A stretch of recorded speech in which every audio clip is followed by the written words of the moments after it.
저는 오늘 본문의 말씀을 통하여서 믿는 도리를 굳게 잡으라라고 하는 제목으로 함께 말씀을 나누려고 합니다. 문정희 시인이라고 하는 분이 쓴 시 오라 거짓 사랑아 라는 그런 시가 있습니다. 여기 보면 저자는 이 시에서 인간이 얼마나 잘 흔들릴 수밖에 없는 존재인가를 우리에게 말씀하고 있습니다. 시의 내용은 이렇습니다. 내 몸 안에는 러브 호텔이 있다. 나는 그 호텔을 자주 드나든다. 상대를 묻지 말길 바란다. 수시로 바뀔 수 있으니까. 내 몸 안에 교회가 있다. 나는 하루에도 몇 번씩 교회를 드나든다. 가끔 울 때도 있다. 내 몸 안에는 시인이 있다. 늘 시를 쓴다. 그래도 마음에 드는 시는 아주 드물다 라는 내용입니다. 이 저자의 마음 한구석에는 되는 대로 살고 싶은 마음의 욕구가 있고, 또 마음 한구석에는 경건한 종교인의 삶을 살고 싶고, 또 한구석에는 자연인을 노래하며 멋진 시인이 되기도 합니다. 그러나 이 시인은 흔들리는 나뭇잎처럼 어느 한쪽으로 결정할지 심히 흔들리고 있는 것입니다. 카로 스타미 감독의 그 영화 체리 향기라고 하는 그 영화가 있습니다. 살아야 할지 죽어야 할지 몰라 배회하는 한 사람이 나옵니다. 말투로 보아 지식도 있고 재산도 좀 있는 것 같은데 고독해 보입니다. 그런 삶과 죽음 사이에서 어떻게 할까 고민합니다. 마음 한구석에는 살고 싶고 한구석에는 멋지게 죽고 싶습니다. 사랑하는 예봄의 성도 여러분, 여러분들은 오늘 흔들리고 있는 마음은 없습니까? 이렇게 힘든데 자살하는 것은 어떨까? 불법이라도 왕창 돈을 벌어볼까? 가정을 허물어 버리고 내 멋대로 살아볼까? 신앙생활 그만둘까? 하루에도 몇 번씩 우리의 마음은 흔들리기 마련입니다. 생명과 죽음 사이에서 흔들리고 진실과 거짓 사이에서 흔들립니다. 사랑과 불륜 사이에서 흔들리고 순종과 불순종 사이에서 흔들립니다. 신실한 삶과 죄악된 삶에서 흔들리며 충성과 배반 사이에서 흔들립니다. 사람들은 모든 면에서 흔들리며 지속적으로 흔들립니다. 얻은 것 하나 견고한 것이 없습니다. 그런데 이 흔들리는 사람의 마지막에 그 흔들림의 끝은 불행이라 하는 것입니다. 그럼에도 불구하고 그 불행을 알면서도 이 흔들림은 계속되어진다고 하는 것이 아주 심각한 문제라 하는 것입니다. 오늘 본문의 말씀에도 히브리서 기자는 우리가 믿는 도리를 굳게 붙잡으라고 우리에게 말씀하고 있습니다.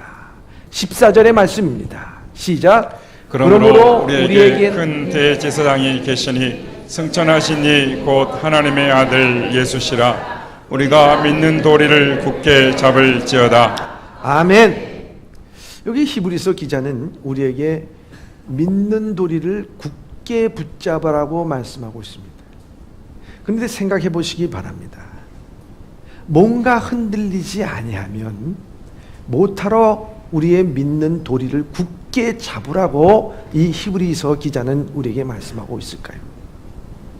그 당시 많은 사람들이 믿음의 도리를 굳게 잡지 못하고 많이 흔들리고 있었다고 하는 것을 간접적으로 우리에게 말씀하고 있습니다.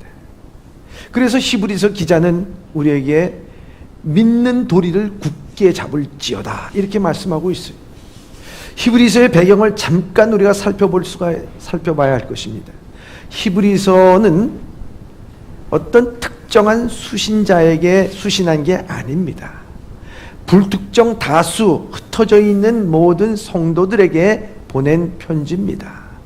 그런데 이 히브리서가 쓰여진 것이 주님께서 부활하시고 난 다음 60년이 지난 후에 쓰여진 것입니다.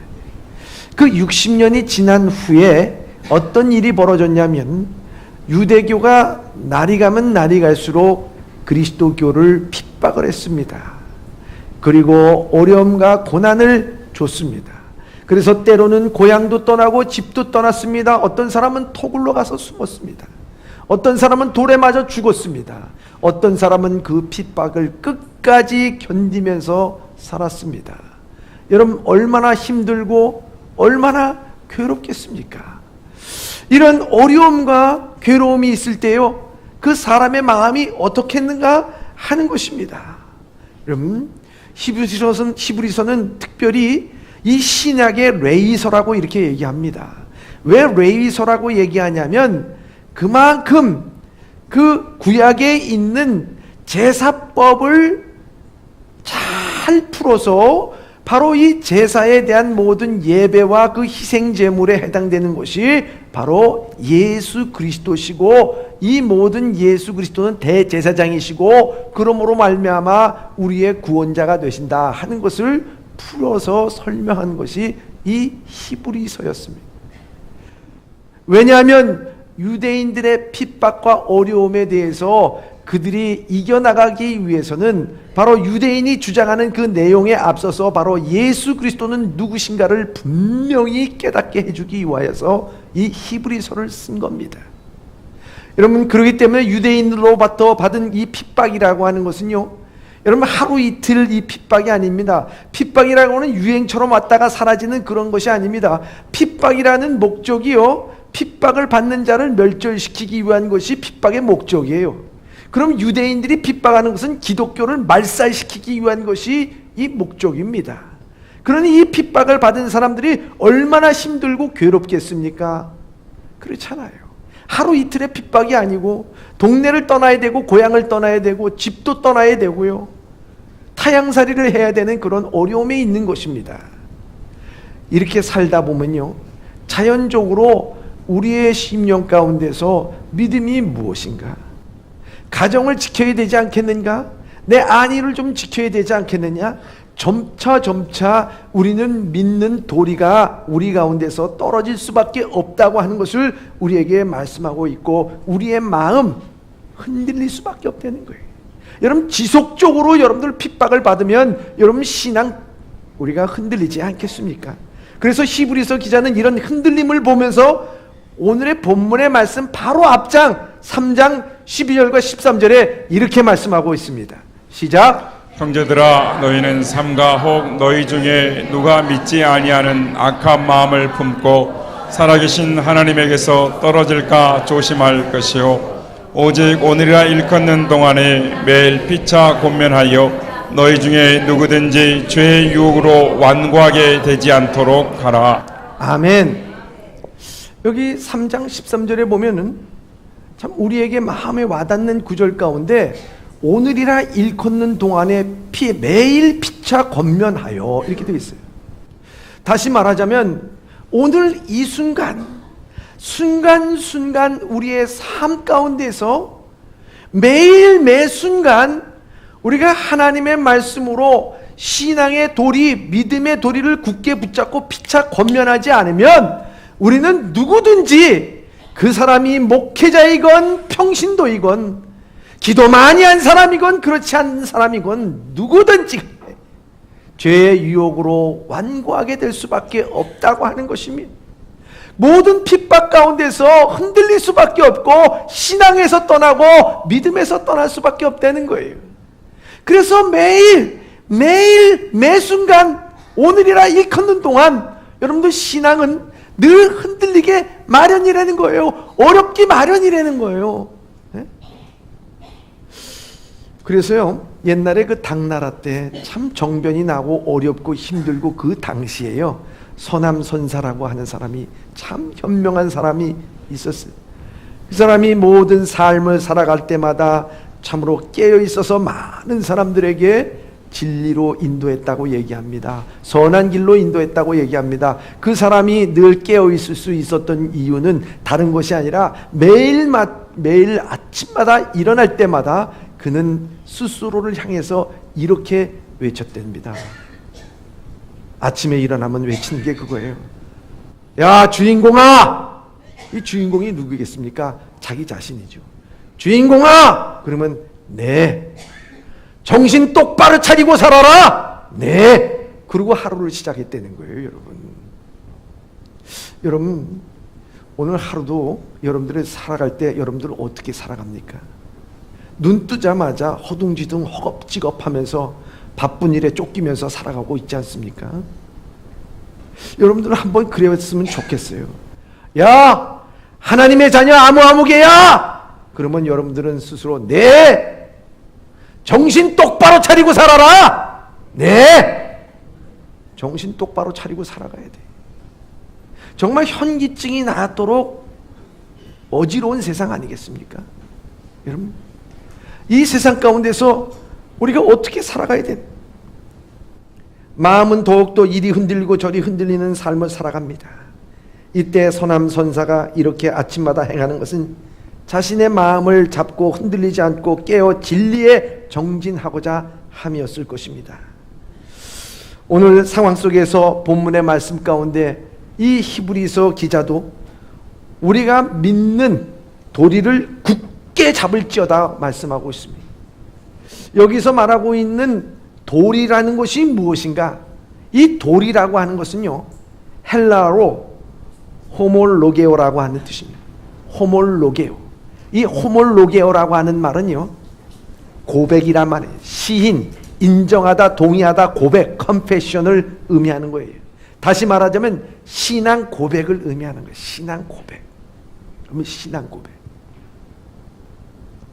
마태복음 16장에 보면은 예수님께서 제자들에게 물어보잖아요. 너희는 나를 누구라고 생각하느냐? 이렇게 물어보니까 베드로가 얘기하기를 주는 그리스도시요 살아계신 하나님의 아들이시나이다. 이걸 고백합니다. 아주 정확하게 고백합니다. 그래서 예수님께서는 그 베드로를 칭찬을 해주셨어요. 여러분, 신앙 고백이라고 하는 것은 무엇을 의미하느냐? 내가 믿는 예수님, 내가 만난 예수님은 과연 내게 누구인가? 그는 그리스도시요 메시아시요 살아계신 하나님의 아들이시나이다 고백한 것처럼 내가 만난 예수는 나의 구원자이시요 내 인생의 왕이시요 나를 이끄시는 자요 내 방패시요 나의 요새시요 나의 하나님이십니다. 분명하게 내가 만난 예수 그리스도에 대한 그분이 누군가에 대한 고백이 분명해야 된다고 하는 것을 우리에게 말씀해 주고 있는 것입니다. 여러분, 믿는 도리를 굳게 잡으라고 하는 것은 바로 이 신앙 고백이 굳건해야 된다고 하는 것을 우리에게 말씀하고 있는 것입니다. 오늘 우리가 날마다 새벽 예배마다 또 우리 예배마다 고백하는 사도신경이 있습니다. 바로 이 사도신경의 내용을 보면은 우리가 믿는 모든 것이 다 들어있습니다. 창조주 하나님으로부터 시작해서 우리를 구원하시기 위해서 오신 예수 그리스도의 동정녀 탄생과 또 그의 고난과 순환, 그리고 그의 십자가에 못 박히심과 그리고 그의 부활과 승천, 그리고 성령과 교회에 대한 고백이 분명히 들어있고 이것을 우리가 믿습니다 하는 신앙 고백이 들어있는 거예요. 여러분, 우리의 이 신앙 고백은요, 바로 우리의 믿음의 가장 밑바닥에 있는 반석과 같은 것이다, 이렇게 생각해야 됩니다. 이 기초가 흔들려 버리면요, 여러분들 그 기초 위에 쌓았던 우리의 모든 믿음의 선행과 또 우리의 모든 생각들이 다 일순간에 다 무너지고 아무것도 아닌 것처럼 된다는 것입니다. 여러분, 그렇기 때문에 오늘 우리의 신앙 고백이 분명해야 된다는 거예요. 이것이 분명하지 않으면 우리는 잘못하면 다 무너진 터 위에서 살아가는 것과 똑같다고 하는 것을 볼 수가 있습니다. 여러분, 이번에 멕시코에서요 8.1이라고 하는 강도를 가진 지진이 발생됐습니다. 그럼 8.1이라고 하는 것이 얼마나 강한 것인가? 지금 원자폭탄 얘기가 나오게 되는데 원자폭탄 몇 배의 위력을 가지고 있는 것이 이 지진이라고 말하고 있습니다. 이 지진이라고 하는 것의 원인이 무엇입니까? 태풍이 아닙니다. 지진은요, 여러분들이 안전하다고 믿고 있는 발을 대고 있는 이 땅에 저 깊숙한 곳에서 지각 변동을 통해 가지고 일어나는 것이 이 지진이에요. 지진. 근데 이 지진이요, 그 진도에 따라서 1부터 12까지 있다 그러면 12까지. 그런데 이게 12까지 가게 되면요, 땅이 튀어오른답니다. 그리고 지각의 변동이 생겨가지고 지형이 변화버린대요. 이 지형이 변화버린 데는요, 어떻게 내진을 강하게 설정한 건물일지라도, 세상에 어떤 건물일지라도 지진 12에 살아남아있을, 무너지지 않고 견딜 수 있는 이 건물은 이 지구상에 아무것도 없다라고 말하고 있습니다. 여러분, 근데요, 여러분들이 안전하다고 땅에 발을 딛고 있지만요, 이 지구의 땅은요, 계속해서 움직인다고 하는 것입니다. 여러분, 그렇기 때문에 이 움직이기 때문에 항상 어느 곳에 지진이 어떻게 일어날지 우리는 알 수가 없는 거예요. 여러분들이 이 땅이 안전한 것이 아무 데도 없다고 하는 사실을 분명히 알아야 된다고 하는 것입니다. 마찬가지로요, 오늘 우리의 신앙의 삶을 살아가는데, 오늘 신앙의 삶이 어제 은혜 받았다고 해서 오늘 우리가 흔들리지 않는 법이 없다는 거예요. 우리의 신앙은 날마다 매 순간마다 흔들릴 수밖에 없는 것이 우리의 신앙이고, 사단은 바로 우리의 신앙과 믿음을 흔들어대는 것이 이 사단의 목적이라고 하는 거예요. 그래서 히브리서 기자는 우리에게 말씀하기를, 믿는 도리를 굳게 잡을지어다. 너의 신앙의 상황, 너의 신앙의 고백이 분명해야 된다고 하는 것입니다. 사람들은 믿음이 흔들릴 때마다 이런 이유를 설명합니다. 다른 사람에게 피해를 입었기 때문이라고, 다른 사람에게 상처의 말을 들었기 때문이라고, 어려운 환경 때문이라고, 누구누구 때문이라고, 바라던 시험에 통과하지 못한 때문이라고, 원하던 바가 이루어지지 않았기 때문이라고. 여러분, 그거는 터무니없이 잘못된 진단이라고 하는 것입니다. 진짜 이유는 무엇인가? 자기의 신앙의 기반인 신앙의 고백이 분명하지 않을 때 우리의 신앙은 날마다 흔들리며 우리의 믿음의 삶은 무너질 수밖에 없다고 하는 사실을 깨달으시길 바랍니다. 여러분, 살아계신 하나님이 계십니다. 그 하나님은 내 구원자십니다. 그 하나님은 나의 방패가 되십니다. 언제나 나와 함께 하실 것입니다. 분명한 신앙 고백 갖고 나갈 때, 매 순간마다 내가 그것을 고백하고 나갈 때 나를 붙들어 주시고 흔들리는 곳에서 나를 잡아주게 될 줄 믿습니다. 그래서 오늘 히브리서 기자는요, 우리에게 내가 믿는 그 예수 그리스도, 우리가 믿음의 도를 굳게 잡아야 될 예수 그리스도, 거기에 대한 신앙 고백을 14절 상반절에 이렇게 말씀하고 있습니다. 시작. 그러므로 우리에게 큰 대제사장이 계시니 승천하신 이 곧 하나님의 아들 예수시라. 아멘.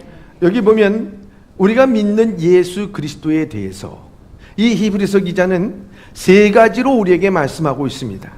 첫째는 큰 대제사장이 되신다 하는 것입니다. 두 번째는 승천하신 이라고 말씀하고 있습니다.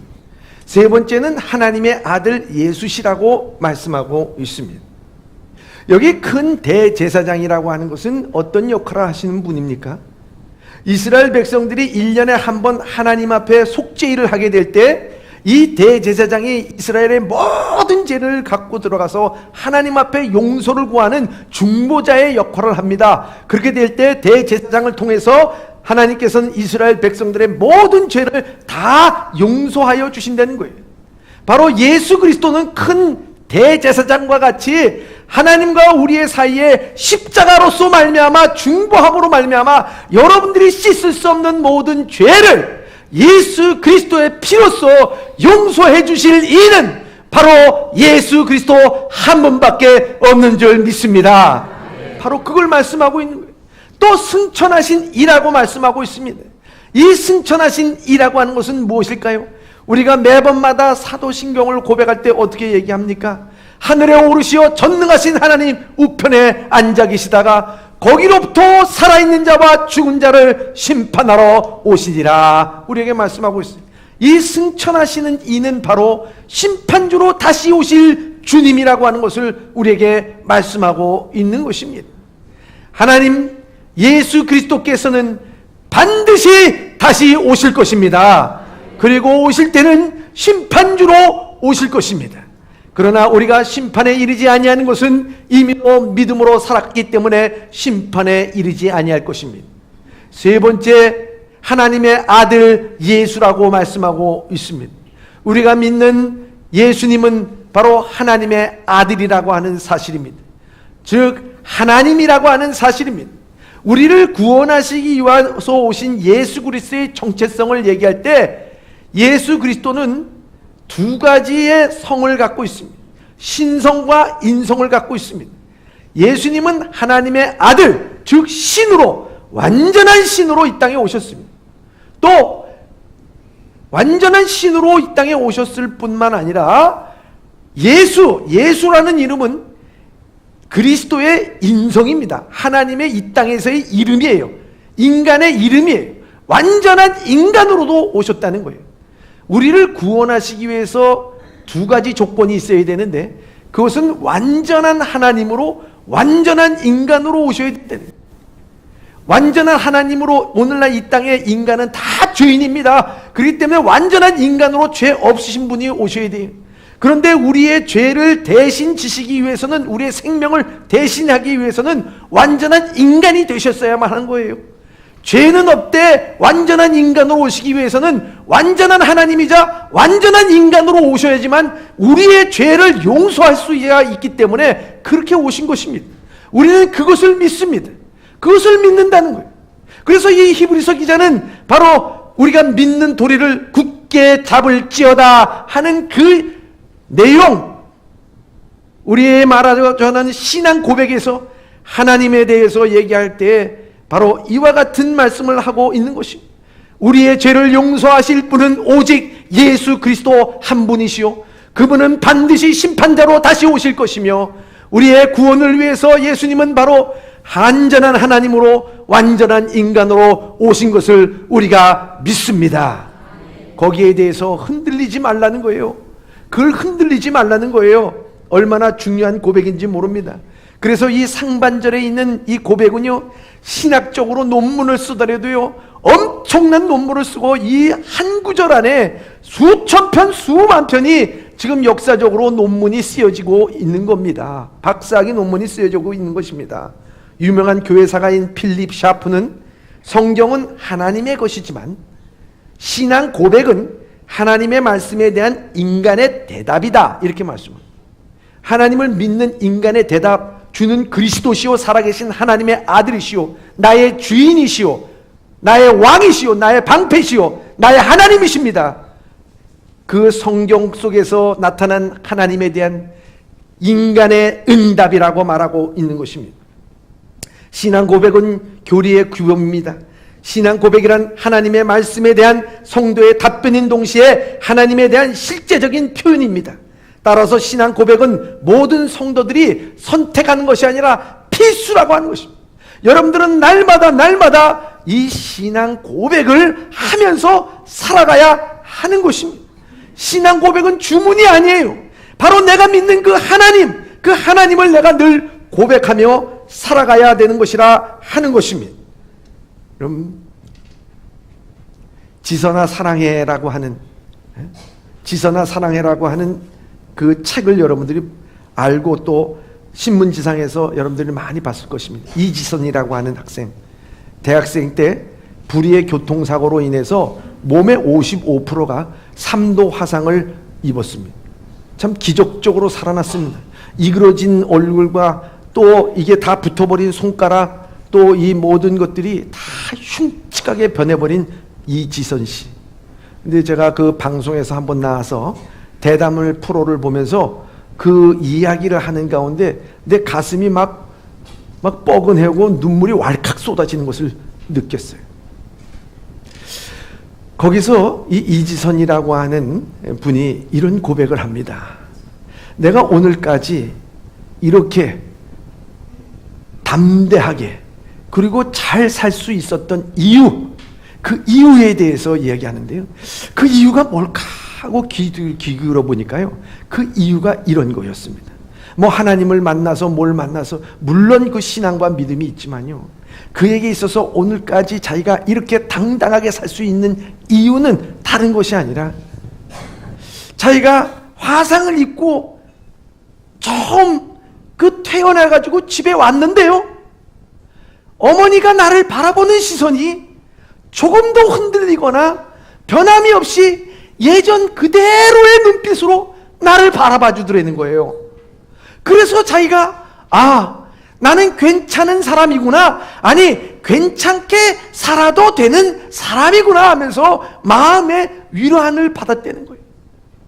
그런데요, 찌그러진 얼굴 갖고 나왔어요. 근데 눈빛이, 야, 너 어떻게 그 얼굴 갖고 어떻게 사냐?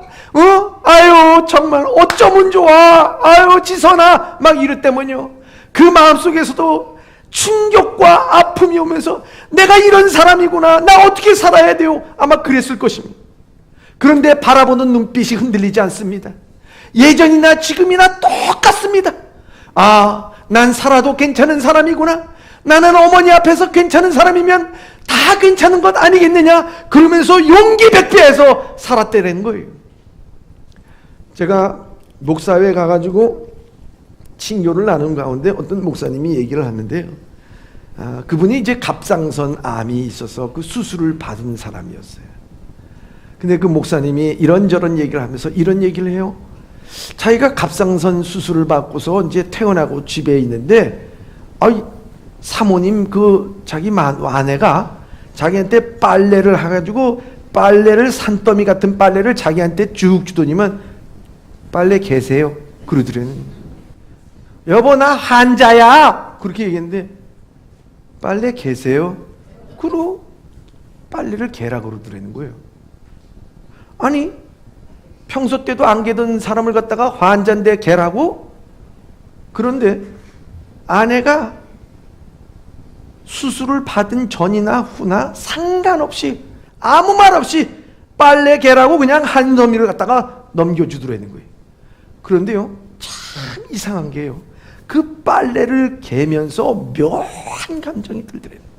그 묘한 감정은 뭐냐, 아내를 향해서, 이야, 대단한데, 존경스러워, 참 나를 이렇게 이 모든 역경 속에서도 이렇게 바라봐 주는구나.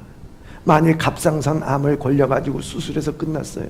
아유, 어떻게 당신 누워 계셔, 당신 할 일이 없어, 우리 가정 어떻게, 목회는 어떻게 되는 거야, 아이고. 그랬으면 그거 어떻게 하게 됐니?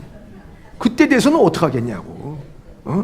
그러면 낙심하고, 부담 갖고, 똑같이 예전이나 지금이나 믿음과 신뢰와 사랑의 눈빛을 갖고 똑같이 바라보는, 오늘 마찬가지는, 오늘도 주님께서 변함없는 눈빛으로 우리가 아무리 죄를 짓고 아무리 낙심하고 낙담하여서 주님 앞에 와가지고 주여 고백할 때에도 주님께서는, 야, 너도 믿는 자냐 바라보는 것이 아니라, 예전이나 지금이나 한결같은 눈동자로 우리를 보호하여 주시고, 내가 내 하나님이 되고 내가 너의 구원자가 되고 내가 내 방패가 되느니라, 이것을 믿는 변하지 않는 주님, 그것에 대한 신앙의 고백, 믿는 자의 도리를 곧게 붙잡을 수 있기를 바랍니다. 히브리서 기자는 오늘 우리에게 그것을 말씀해주고 있는 것입니다. 히브리서 기자는 더 나아가서 있는 믿음의 도를 굳게 잡을 때 중요한 것이 우리의 입술로만 고백하는 것이 아니라 이 주님, 그 주님, 변하지 않는 주님을 우리가 느껴야 된다고 말씀하고 있는 것입니다. 오늘 본문의 말씀 15절의 말씀입니다. 시작. 우리에게 있는 대제사장은 우리의 연약함을 동정하지 못하실 리가 아니요 모든 일에 우리와 똑같이 시험을 받으신 이로되 죄는 없으시니라. 아멘. 여기 분명히 우리에게 있는 대제사장은 우리의 연약함을 동정하지 못하실 리가 아니요, 이렇게 말씀하고 있습니다. 여기 동정이란 말은요, 헬라어 느끼다라고 하는 말에서 나왔습니다. 느끼다. 다시 말하자면 우리의 연약함을 느끼시는 하나님이시다. 느끼시는 하나님. 우리가 실패와 낙심 가운데 있을 때 우리의 등을 두들겨 주면서, 그래 힘들지?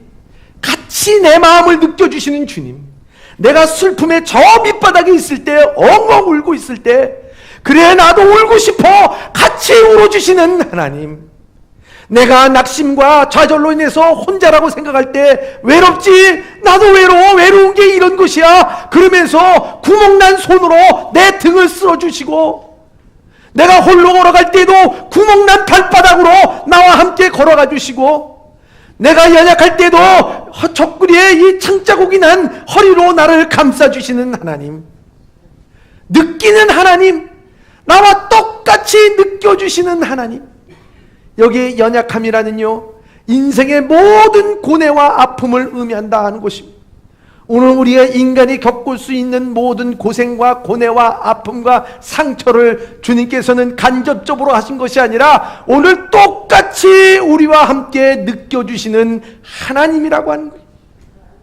여러분들이 혼자 가는 게 아니라 거기 곁에는 누군가 한 사람이 늘 있다는 것이, 여러분들이 둘이 가면 셋이 있는 거고 넷이 가면 다섯이 있는 것이고요, 혼자가 가면 둘이 있는 거예요. 그분이 바로 하나님인 줄 믿습니다. 그분이 항상 같이 느껴주는 거예요. 그래 아프지, 힘들지, 어렵지, 나도 그래, 그 하나님을 느끼라는 거예요. 여러분, 테니스 선수 중에 아더 애쉬라는 사람이 있어요. 이게 흑인인데요, 1970년대 그리고 80년대 테니스 스타입니다. 이분이요, 테니스 그랜드 슬램이라고 얘기하잖아요. 프렌치 오픈, US 오픈, 오스트리아 오픈, 윈블던, 이 4개. 여기에서 3개를 갖다가 3번씩이나 제패하고 나중에는 윈블던 챔피언에 오름으로 말미암아, 우승함으로 말미암아 그랜드 슬램을 달성한 사람이었습니다. 그런데 이분이 어느 날 심장마비로 쓰러집니다. 그래서 이 심장마비로 쓰러졌다가 이 심장마비 수술을 하기 위해서 수혈을 하는데, 그 수혈을 할 때에 잘못 오염된 피가 들어가서 이분이 에이즈에 걸리게 됩니다. 이 에이즈에 걸림으로 말미암아 창창한 나이인 50대에 사망을 하게 됩니다. 그가 에이즈에 걸렸을 때 그는 이렇게 세상에 공포를 합니다. 내가 에이즈에 걸린 것은 하나님의 뜻으로 받겠습니다. 그랬을 때 전 세계에 자기 신앙을 고백했을 때 많은 사람들이 편지를 했습니다. 근데 그 편지 가운데 이런 편지가 있었습니다. 왜 하필이면 하나님께서 사랑하는 당신을, 아니 하나님을 사랑하는 당신을 에이즈에 걸리게 했습니까? 그런 질문을 받게 됩니다. 왜냐하면 자기는 에이즈에 걸린 것이 하나님의 뜻이라고 그는 고백을 했거든요. 그때 그는 이렇게 대답을 합니다. 전 세계 5천만의 어린아이들이 테니스를 배웁니다. 그 중에서 500만이 정식적으로 테니스를 배웁니다. 거기에서 50만 명이 직업 선수가 됩니다. 그리고 5만 명이 리그에 참여하게 됩니다. 그리고 그 중에서 5천 명이 이 그랜드 슬램의 대회에 나오게 됩니다. 거기에서 500명만 윈블던 테니스 대회에 나오게 됩니다. 그리고 거기서 단 4명만 준결승전에 오르고, 거기에 단 2명만 결승에 오르게 되고, 그 중에 단 한 명이 챔피언이 되는 것입니다. 저는 챔피언이 됐을 때 나는 그 우승컵을 안고서 하나님 왜 납니까? 라고 나는 고백한 적이 없습니다. 만일 내가 에이즈를 걸려서 제가 고난과 역경에 있을 때 하나님 왜 접니까? 라고 얘기했다면 내가 편안하고 기쁘고 성공할 때에도 왜 접니까? 라고 물어봐야 되는 것 아닙니까? 여러분 생각해 보시길 바랍니다. 만일 자기 자신이 왜 접니까? 라고 묻는다면 자기의 축복에 대해서도 왜 접니까? 라고 물어야 된다고 그는 고백하고 있습니다. 사랑하는 예봄의 성도 여러분, 우리가 잘 나갈 때 여러분들은 왜 제가 이렇게 성공했나요? 왜 접니까? 왜 제가 승진해야 됩니까? 왜 접니까? 내가 집을 살 때도 왜 접니까? 내가 대학에 붙을 때도 왜 접니까? 라고 말해본 적이 있습니까? 그러나 고난을 당하고 아프고 힘들고 병에 걸리고 낙심하고 좌절하고 실패할 때 왜 하필이면 접니까? 여러분 얘기하잖아요. 예수님께서는 어떻게 했습니까? 우리를 위하여 십자가에 돌아가셨을 때 왜 내가 저 사람들을 위해서 희생해야 됩니까? 왜 이들을 위해서 내가 십자가를 져야 됩니까? 왜 납니까? 라고 예수님께서는 말씀하셨습니까? 아니죠. 오직 주님께서는 저들이 하는 죄를 저들이 알지 못하나이다. 저들을 용서하여 주시옵소서. 다 이루었다 하시면서 내 영혼을 주님께 부탁합니다 하면서 주님을 향했습니다. 주님은 오늘도 동정하시는 하나님, 오늘도 나와 끝까지 함께하여 주시는 하나님, 왜 접니까가 아니라 그것을 묻지 않고 우리를 사랑하시는 하나님이시다. 하나님은 얼마나 세밀하게 우리를 사랑하시느냐, 그것이 바로 마태복음 10장 30절에 이렇게 말씀하고 있습니다. 시작. 너희에게는 머리털까지 다 세신 바 되었나니. 아멘. 참 이 말씀 기가 막힌 말씀 아닙니까? 너희 머리털까지 다 세신 바가 되었다, 이렇게 말씀하고 있습니다. 이 말씀 어떻게 보면은 여러분 한번 묻겠습니다. 여러분들 머리카락이 몇 개인 줄 아십니까? 모르세요. 그렇죠? 아무리 머리숱이 없다고요, 그건 못 쉬어요. 또 아무리 사랑하는 아내라도 그거 쉬어달라 그러면 뭐라 그러겠습니까? 여보, 병원에 한번 가봅시다, 얘기할지도 모릅니다. 여러분, 주님이 시간이 남아서 여러분들 머리털 세시고 계십니까? 여러분, 주님께서 능력자라고 그래서요, 그 능력으로 산을 옮길 만한 능력으로 머리털 세고 계십니까? 그 말씀입니까? 아니죠. 만유에 주시고 천지를 창조하시고 모든 것을 운행하시는 엄청난 하나님일지라도 말이죠. 먼 곳에 계시고 위대하시고 나와는 동떨어진 것 같고 참 그런 하나님이지만, 그 하나님이 그 역사는 바로 가장 세밀한 곳에서, 내 머리털까지도 세시는 세밀한 곳에서 나를 지키시고 나를 동정하여 주시고 나와 함께하여 주시고 나를 느끼시고 나를 이해하시는 하나님인 줄 믿습니다. 우리가 신앙 고백을 그렇게 했다면요, 그 믿는 도리를 굳게 잡는다면요, 그 하나님을 느낄 수 있는 여러분들 되시길 주님의 이름으로 축원합니다. 오늘 그 말씀 가운데서, 그 주님을 느끼는 마음 가운데서 우리가 어떻게 행동해야 되느냐, 16절에 이렇게 말씀하고 있습니다. 시작. 그러므로 우리는 긍휼하심을 받고 때를 따라 돕는 은혜를 얻기 위하여 은혜의 보좌 앞에 담대히 나아갈 것이니라. 아멘.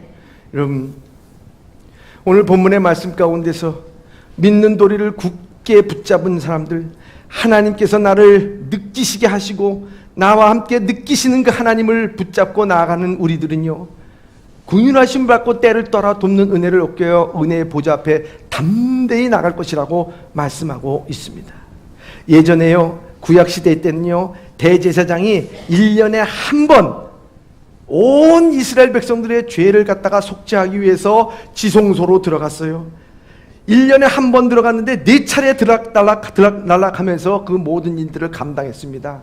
그런데요, 성경에 보면요, 레위기에 보면은 독주를 마시거나 다른 불로서 불을 피우게 되면 거기에서 제사장은 죽고 마는 거예요.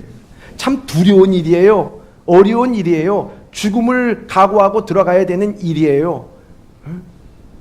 그래서 그 모든 일들을 잘 감당하고 나와 이스라엘 백성들의 죄를 용서를 받는 일입니다.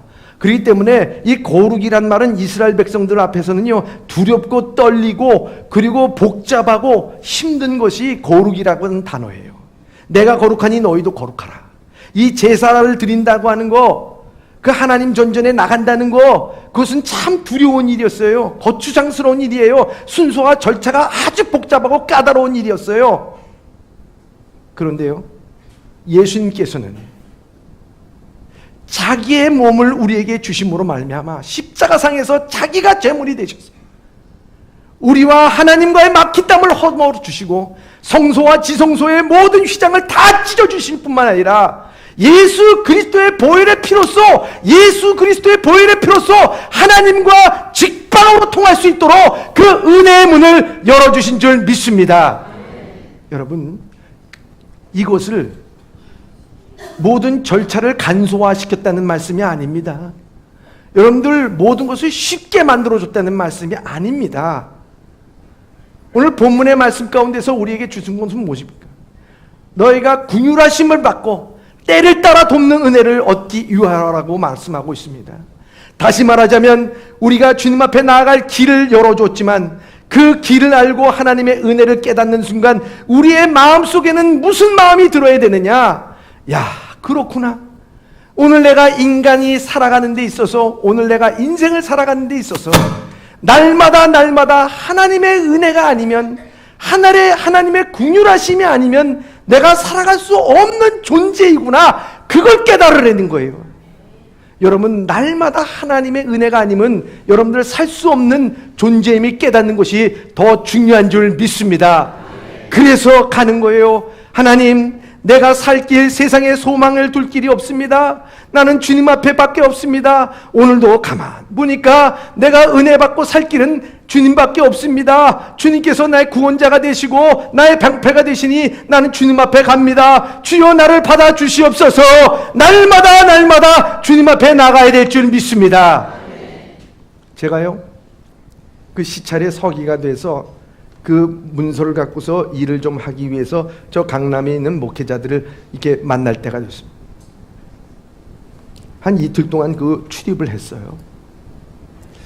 그래서 그 강남에서 점심 때에 설렁탕 집에 가서 설렁탕을 먹고서 또 일 처리하고 오고, 그 다음날에도 또 점심 때 또 도장 찍고 뭐 해야 되는 일이 있어서 또 가가지고 그 설렁탕 집에서 설렁탕을 먹고 나와서 계산을 하려고 그러는데 평소 때와 다르게 거기 있는 종업원인지 주인인지 모르겠어요. 그분이 저한테 그러는 거예요. 쿠폰 만드시겠어요? 그러시더라고요. 물론 여러분들이 식당 가면 그런 얘기 많이 하잖아요. 그죠? 쿠폰 만들래요. 그래서 제가 뭐 거기 사는 사람도 아니고 뭐 거기 자주 가는 사람도 아니고, 그러니까 나는 여기 자주 오는 사람이 아니기 때문에 쿠폰이 필요 없습니다 라고 얘기하니까, 선생님, 이제 쿠폰이요, 이 도장 10개만 받으면요 7,000원짜리 설렁탕이 5,000원으로 드립니다. 그러니까요 도장 2개 받으셨으니까 내가 도장 8개 찍어 드릴게요. 쾅쾅쾅쾅쾅 8개를 찍어줬어요. 왜 8개를 찍어줬을까? 내가 뭐 그렇게 이 얼굴이 무슨 8개 찍을 만한 얼굴, 응? 뭘 아무리 생각해도 이유가 생각나질 않아. 그래가지고 단 한 가지 이유는 다른 것이 아니에요. 자기 마음대로 찍었구나. 그거밖에 없어. 주인 자기 마음대로야. 주인 자기 마음대로. 그렇지 않겠어요? 자기 마음대로 찍어줬어. 그래서 거기 가서 먹지 않아도 되는데 5,000원이라니까 또 가가지고 한 그릇 또 먹고 왔어. 뭐가 그런지 참. 여러분 한번 생각해 보세요. 2,000원의 은혜를 받아도 그 먼 거리를 가가지고 한 그릇 쩝쩝쩝쩝 먹고 그거 쿠폰 주고 오는데, 오늘 하나님께서 너를 사랑한다. 우리가 아무리 죄인이고 아무리 우리가 못났고 자격이 없다 할지라도 주님께서는 예전이나 지금이나 창세전부터 나를 택하여서 너를 내 자녀로 삼아준다 하면서 십자가의 보혈로서 우리의 가슴에 하나님의 성령으로 인치심으로 도장을 꽉 찍어준 겁니다. 하나님의 자녀야. 여러분, 이 은혜가 2,000원짜리 은혜입니까? 5,000원짜리 은혜입니까?